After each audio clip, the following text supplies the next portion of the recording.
But do you think that it's because this is the common perception that people have, that it's easier for stars to come out there and say be positive and eat clean, and it's not so for us common people? What would you want to say to that?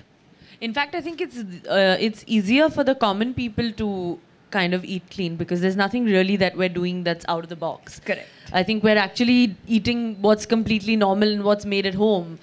It's basic home food. I mean, even that's why I hate going out, I don't like going to parties or restaurants because I think the idea is that I'd rather enjoy like a nice movie on television and eat a home cooked meal. So I mean, how hard is that? I mean, like a basic dal rice, if that can help you lose weight, why bother about all the expensive goji berries and the cranberries and the so on and so forth? I think it's not that important.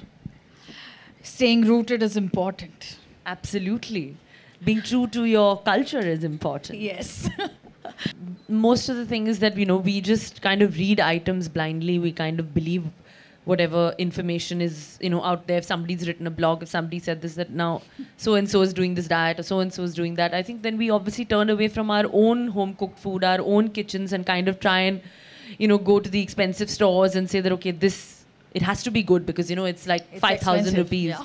and it's a miracle drug, or it's like it's going to work because everyone's eating it in the West.